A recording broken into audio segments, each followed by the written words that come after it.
These are my new 5 rules for perfect public speaking, and they're so simple, I'm going to put them into action right now and give you them straight up out the gate. So if you don't want to stick around to understand how it works, then you can listen to the 5 and then go away after you've hit the like button. Done that? Good. Here we go. Number 1. If you want to speak with authority, you must know what the hell you're talking about. Number 2. If you want to speak with purpose, you need to know why the hell you're talking about it. Number 3, if you want to speak with impact, you need to know who the hell you're talking to. Number 4, if you want to speak with clarity, you need to know how the hell to talk. And 5, if you want to speak with confidence, you need to know, and this, by the way, is the wild card, you need to know when the hell to talk. I'm going to now break down those 5 and give you a little explanation as to how it works. So 1, this should be quite simple, but if you want to speak with authority, you need to know what the hell you're talking about. This is the what of public speaking. Everyone remembers Arnold Schwarzenegger, I'm pretty sure through Hollywood, through his politics, but also from how he got started in the entertainment industry and world. And that's because he was Mr. Universe. He had the most amazing physique. He was the epitome. Whenever I think of Mr. Universe, I can't name you any other names other than Arnold Schwarzenegger because he was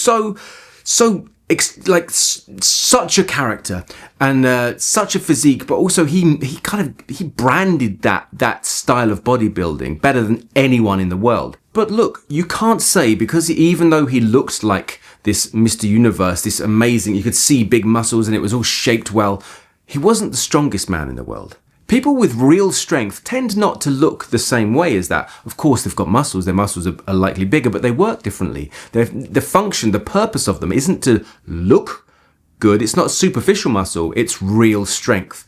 Okay, so if you put them in a battle against each other, one might look the part, but the other one's actually able to lift a lot more. This is very similar with public speakers and authority. Like politicians, like people of the Instagram generation who are very good at showing you the polished outlook, the tools and outward expressions that resonate a certain message. But really, people who know their shit, the ones that know what they're talking about, right, are able to draw from that knowledge in such a way that you can't catch them out. If you were to question someone who didn't know the topic, but they're just very good at speaking on it, you would eventually find out that they don't know what they're talking about and they're just very good at talking. Maybe sometimes I'm coming up with these kind of concepts for these videos and perhaps I speak more than I should, and therefore in some traditional sense, I might be oversharing and overspeaking. So I edit down my videos and hopefully give you something that's more concise, but I kind of do have some skin in the game here. I've got all sorts of experience speaking on stages as an actor as well as a public speaker and training people. I mean, I've been training voice for 15 years. I've been a professional actor for 20 and a singer for even more than that. So I've been in front of people, right? I've taken exercises and tools and tricks and shaped them into what's on this channel for you. So in a sense, even if I'm not the best communications coach, I do have skin in the game, and I can tell you from experience what has worked for me. My point is, don't skip the information learning part of your journey. If you want to be a better public speaker, know what the hell you're talking about and understand your topic, right? Because you can always fall back on that knowledge. It could be that you are someone who gets nervous, but if you know what you're talking about, at least the information is there somewhere. If you don't know what you're talking about or haven't studied it well enough, it's very easy to slip and very hard to get back on track because you've got no grounding, no foundation to sort of back you up. So know what the hell you're talking about. That is rule number 1. Rule number 2, if you want to speak with purpose, know why the hell you're talking about it. Like authority and knowledge, you can't really fake your objectives and motivations for doing a thing. It's like that idea of knowing your why. Your purpose is your why, right? And so if you're there to speak on a topic that you know well about because you have authority, your purpose then is tied to your reasons for talking on that topic. It's good to be clear on that. Perhaps you're doing something because you want to get paid. Perhaps you're doing something because you want to help others. Perhaps you're doing something because you've been told you have to. But if you know your reasons for speaking on said topic, then you've got a really good base. I'll be honest, when I first made this channel, I was genuinely trying to help others. And what happened was, as it became a business, I started realizing that I had to do a certain type of video in order to get more views, in order to get more likes and subscribers and people to my newsletter who might buy my course. And so as it became a business, I got further and further away from the essence of what started out the channel and more towards how can I actually get people to buy, give me your money. And I realized, I guess, through COVID, it got to a peak, and in the last 2 years, it's been on a decline. And so what happens is, I'm a polymath, I do many things. So getting back in touch with the reasons to have this channel was really instrumental in me figuring out if I still want to do it or not. And I'm still here, so I guess, yes. And even though I don't make nearly as much money as I did when like 4 years ago, I'm finding that I'm getting to new depths with it, and I'm actually better able to connect with individuals like my personal clients and groups. And the work that I've put in before is now really serving them, and that gives me a huge sense of accomplishment. So my why has become back to the what it was at the beginning again. My purpose is really to get an effect, to make a change, and it's not about getting the numbers. It's actually focusing in more on less people and getting better results. But that's just me. What's your purpose? What's your purpose for getting up and speaking on whatever topic you are? If it's just for work and it's to share numbers, know the numbers and give it everything you got. Because when you know your purpose, you somehow feeds into your authority. You've got reason to learn. You've got reason to actually engage your brain with knowing more about what you're talking about, because it helps you better improve the why. Because once you know your purpose, your authority has more resonance. 3, if you want to speak with impact, know who the hell you're talking to. Do your research.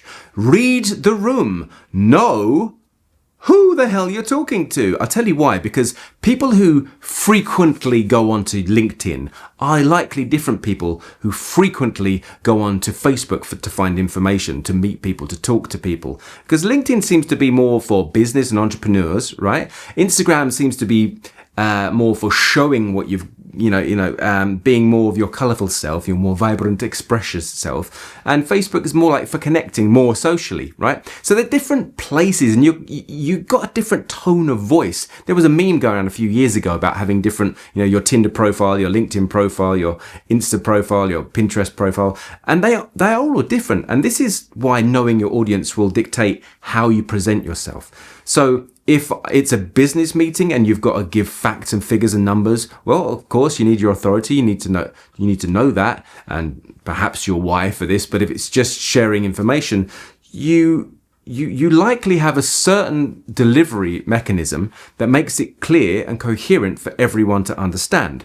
But if you're speaking about yourself and telling a story to a group of poets, for example, and you're trying to make it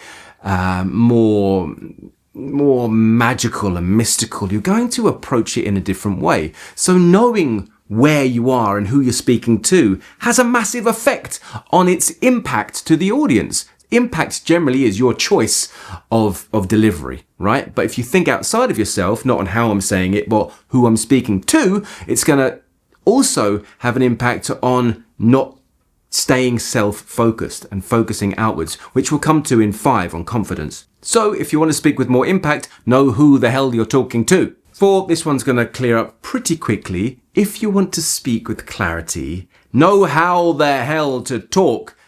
Pretty simple, right? But this channel is filled with videos on how to articulate and warm up better. And at the end of this video, in the top corner, I'll point it out again at the end, is going to be a video that's a really good all-round body physical warm up with articulation added at the end. So you can take that away and do it whenever you like. All right. I won't hammer this point home because there's so many videos on this channel. It's a waste of time. But that was 4. If you want to speak with clarity, know how the hell to talk. Number 5, and this is likely the most important one because this is the one that most people come to this channel for. And it is, if you want to speak with confidence, know when the hell to talk. So this is a slightly different approach than what I might have talked about in the past.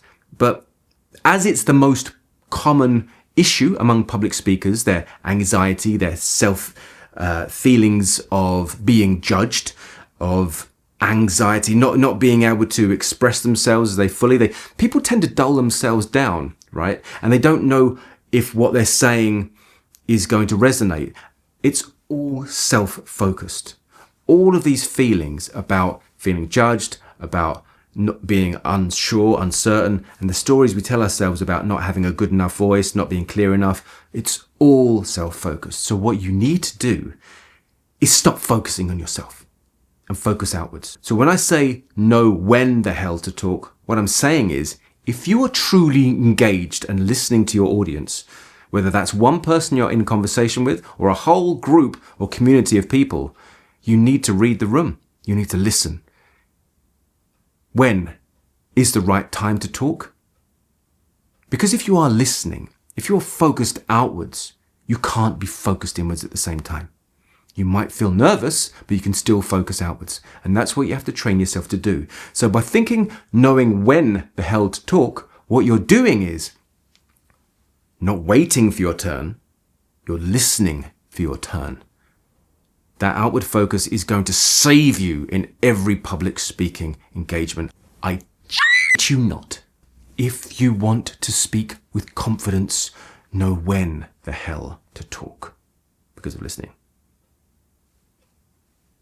I'm going to put a link in the description box below and in the first comment, which as a sign up to my newsletter, where you can get 30 days of 30 insights on voice and public speaking free for 30 days. And there's also some other bits and bobs that are there in my newsletter. So once you've signed up, you can get my latest blogs, find out what new videos are coming up, any deals and offers that might happening, and also some of the live events that I'm going to be doing in the coming years, I guess, because I want to get out there a bit more. I want to get into the real world and I want to meet you people actually face to face. So if you think that's a good idea, leave me a comment, say, Darren, that's a great idea. When, where, let me know. Or you could just sign up to the newsletter and then you'll find out. Thank you for watching. I'm Darren McStay. This is Improve Your Voice in the Kitchen this time. And until the next time, look after your voice. I have so many tales to tell, and up till now I've been telling them real badly, so I